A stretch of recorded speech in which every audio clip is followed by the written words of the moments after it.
ಓಂ ಶ್ರೀ ಗುರುಭ್ಯೋ ನಮಃ. ಎಲ್ಲರಿಗೂ ನಮಸ್ಕಾರ. ಧೃತಿ ಡಿವೋಷನಲ್ ಚಾನಲ್ಗೆ ಸ್ವಾಗತ. ಈಗ ವಿಶೇಷವಾಗಿ ಬಂದಿರುವ ಈ ಪವಿತ್ರವಾದ ಅಧಿಕ ಮಾಸದಲ್ಲಿ ಮಾಡಬೇಕಾದಂಥ ಸರಳ ವೃತಗಳು, ನೇಮಗಳು, ದಾನಗಳು ಮತ್ತು ಭಗವಂತನ ಸೇವೆಗಳ ಬಗ್ಗೆ ಸಂಪೂರ್ಣವಾದಂಥ ಮಾಹಿತಿಯನ್ನು ತಿಳಿಸಿಕೊಡ್ತೀನಿ. ಅಧಿಕ ಮಾಸವನ್ನು ಪುರುಷೋತ್ತಮ ಮಾಸ ಅಂತ ಕರೀತಾರೆ. ಈ ಒಂದು ತಿಂಗಳಲ್ಲಿ ನಾವು ಭಕ್ತಿಯಿಂದ ಮಾಡಿದ ಜಪ, ತಪ, ದಾನ, ಪೂಜೆ, ವೃತ ಎಲ್ಲವೂ ಸಹಸ್ರಪಟ್ಟು ಫಲ ನೀಡುತ್ತವೆ. ಸಾಮಾನ್ಯ ದಿನಗಳಲ್ಲಿ ಮಾಡಿದ ಪುಣ್ಯಕ್ಕಿಂತ ಅಧಿಕ ಮಾಸದಲ್ಲಿ ಮಾಡಿದ ಒಂದು ಸಣ್ಣ ಸೇವೆಯು ದೊಡ್ಡ ಫಲ ಕೊಡುತ್ತದೆ. ಅದಕ್ಕಾಗಿ ಈ ತಿಂಗಳಲ್ಲಿ ಸಾಧ್ಯವಾದಷ್ಟು ದೇವರ ಆರಾಧನೆ, ದಾನ, ಧರ್ಮ, ತುಳಸಿ ಪೂಜೆ, ದೀಪದಾನ, ಮುತ್ತೈದೆಯರ ಪೂಜೆ ಇವುಗಳನ್ನು ಮಾಡಬೇಕು. ಮೊದಲನೇದಾಗಿ ಬಹಳ ಶ್ರೇಷ್ಠವಾದ 33 ನಮಸ್ಕಾರ ವೃತ ಬಗ್ಗೆ ಹೇಳ್ತೀನಿ. ಈ ವೃತವನ್ನು ತುಂಬ ಸರಳವಾಗಿ ಮನೆಯಲ್ಲಿ ಮಾಡಬಹುದು. ಮನೆಯಲ್ಲಿ ಒಂದು ಸಣ್ಣ ಮಣೆಯನ್ನು ಅಥವಾ ಪೀಠವನ್ನು ಇಟ್ಟು ಅದರ ಮೇಲೆ ತುಳಸಿ ಗಿಡ ಅಥವಾ ತುಳಸಿ ಕಟ್ಟೆಯನ್ನು ಇಡಬೇಕು. ತುಳಸಿಯ ಮಧ್ಯದಲ್ಲಿ ಶ್ರೀಕೃಷ್ಣನ ಮೂರ್ತಿ ಅಥವಾ ಫೋಟೋ ಇಟ್ಟು 4 ಕಡೆ 4 ದೀಪಗಳನ್ನು ಹಚ್ಚಬೇಕು. ನಂತರ ಅರಿಶಿನ, ಕುಂಕುಮ, ಹೂವು, ಅಕ್ಷತೆ, ಗೆಜ್ಜೆ ವಸ್ತ್ರ ಇತ್ಯಾದಿಗಳಿಂದ ಪೂಜೆ ಮಾಡಬೇಕು. ನಂತರ ತುಳಸಿಗೆ 33 ಪ್ರದಕ್ಷಿಣೆ ಹಾಕಿ ಪ್ರತಿಯೊಂದು ಪ್ರದಕ್ಷಿಣೆಯ ನಂತರ ಒಂದು ನಮಸ್ಕಾರ ಮಾಡಬೇಕು. ಹೀಗೆ ಈ 33 ಪ್ರದಕ್ಷಿಣೆ ಮತ್ತು 33 ನಮಸ್ಕಾರಗಳು ಪೂರ್ಣವಾಗುತ್ತವೆ. ಈ ವೃತವನ್ನು ಪ್ರತಿದಿನ ಮಾಡಿದರೆ ಮನಸ್ಸಿನ ಕಷ್ಟಗಳು, ಕುಟುಂಬದ ಸಮಸ್ಯೆಗಳು, ದಾರಿದ್ರ್ಯ, ಆರೋಗ್ಯದ ತೊಂದರೆ ಎಲ್ಲವೂ ನಿಧಾನವಾಗಿ ದೂರವಾಗುತ್ತದೆ. ಸಮಯದ ಅಭಾವ ಇರುವವರು ಸರಳವಾಗಿ ಅರಿಶಿನ ನೀರು ಎರಚಿ ಒಂದು ಹೂವನ್ನು ಅರ್ಪಿಸಿ ಶ್ರೀಕೃಷ್ಣಾಯ ನಮಃ ಅಂತ ಹೇಳುತ್ತಾ ನಮಸ್ಕಾರ ಮಾಡಿದರೂ ಸಾಕು. ಭಕ್ತಿಯೇ ಮುಖ್ಯ.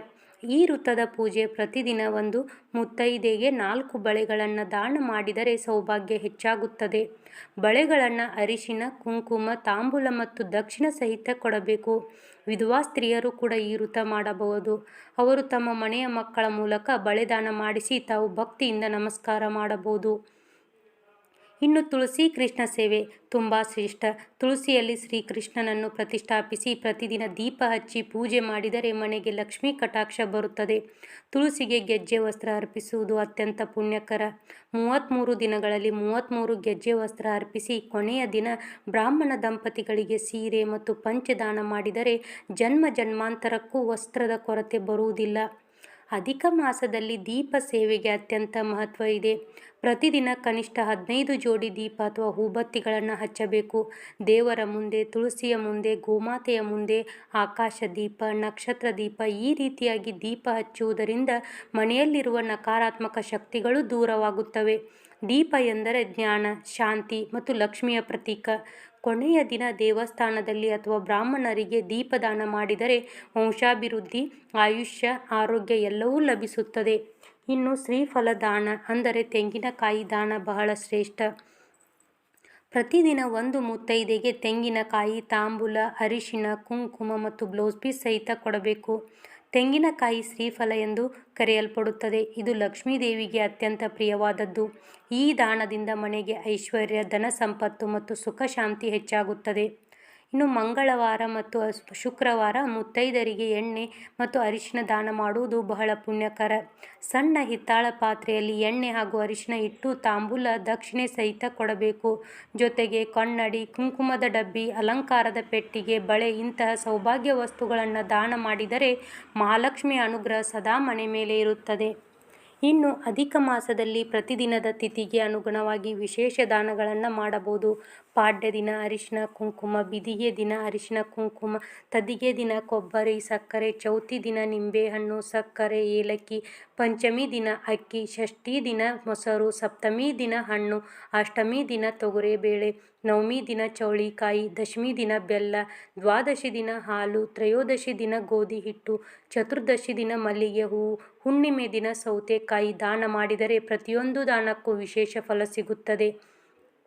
ಕೃಷ್ಣ ಪಕ್ಷದಲ್ಲಿಯೂ ಹೀರೆಕಾಯಿ, ಗೆಡ್ಡೆ ಗೆಣಸು, ಕುಪ್ಪಸ, ಹುರಿಗಡಲೆ, ಕಡಲೆಕಾಯಿ ಬೀಜ, ರವೆ, ತುಳಸಿ ಕೃಷ್ಣ ದಾನ, ಹತ್ತಿ, ಕಡಲೆ ಹಿಟ್ಟು, ಗಾಜಿನ ಬಳೆ, ಹೆಸರುಬೇಳೆ, ಅವಲಕ್ಕಿ, ಎಣ್ಣೆ, ಕಡಲೆಬೇಳೆ ಎಲ್ಲವನ್ನೂ ದಾನ ಮಾಡಬಹುದು. ಈ ದಾನಗಳಿಂದ ಪಾಪಕ್ಷಯ, ದಾರಿದ್ರ್ಯ ನಿವಾರಣೆ, ದಾಂಪತ್ಯ ಸುಖ, ಮಕ್ಕಳ ಭಾಗ್ಯ ಮತ್ತು ಆರೋಗ್ಯ ಲಭಿಸುತ್ತದೆ.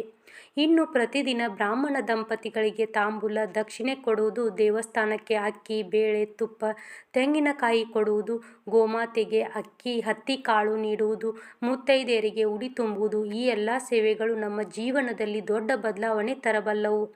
ಅಧಿಕ ಮಾಸದಲ್ಲಿ ಮಾಡಿದ ದಾನ ಧರ್ಮ ಪೂಜೆ ಎಂದಿಗೂ ವ್ಯರ್ಥವಾಗುವುದಿಲ್ಲ. ನಾವು ಕೊಟ್ಟ 1 ರೂಪಾಯಿ ದಕ್ಷಿಣೆಯಾದರೂ, 1 ಹೂವಾದರೂ, 1 ದೀಪವಾದರೂ ಭಗವಂತ ಅದನ್ನು 1000 ಪಟ್ಟು ಫಲವಾಗಿ ಮರಳಿ ಕೊಡುತ್ತಾನೆ. ಆದ್ದರಿಂದ ಈ ಪವಿತ್ರ ತಿಂಗಳಲ್ಲಿ ಸಾಧ್ಯವಾದಷ್ಟು ಭಕ್ತಿ, ದಾನ ಮತ್ತು ದೇವರ ಸೇವೆಯಲ್ಲಿ ತೊಡಗಬೇಕು. ನೋಡಿದ್ರಲ್ಲ, ಅಧಿಕ ಮಾಸದಲ್ಲಿ ನಾವು ಮಾಡಬೇಕಾದಂಥ ವ್ರತಗಳು, ದಾನಗಳು ಹಾಗೆ ಸೇವೆಗಳು ಎಲ್ಲವನ್ನ ಇವತ್ತಿನ ವಿಡಿಯೋದಲ್ಲಿ ಡೀಟೇಲ್ ಆಗಿ ಹೇಳಿದ್ದೀನಿ. ಈ ವಿಡಿಯೋ ನಿಮಗೆ ಇಷ್ಟ ಆಗಿದೆ ಅಂತ ಅಂದ್ಕೊಂಡಿದ್ದೀನಿ. ಇಷ್ಟ ಆಗಿದ್ದರೆ ಪ್ಲೀಸ್ ಲೈಕ್ ಮಾಡಿ, ಶೇರ್ ಮಾಡಿ, ಹಾಗೆ ನನ್ನ ಚಾನಲ್ನ ಸಬ್ಸ್ಕ್ರೈಬ್ ಮಾಡೋದನ್ನು ಮರಿಬೇಡಿ. ಮತ್ತೆ ಮುಂದಿನ ವಿಡಿಯೋದಲ್ಲಿ ಸಿಗ್ತೀನಿ. ಸರ್ವೇ ಜನ ಸುಖಿನೋ ಭವಂತು.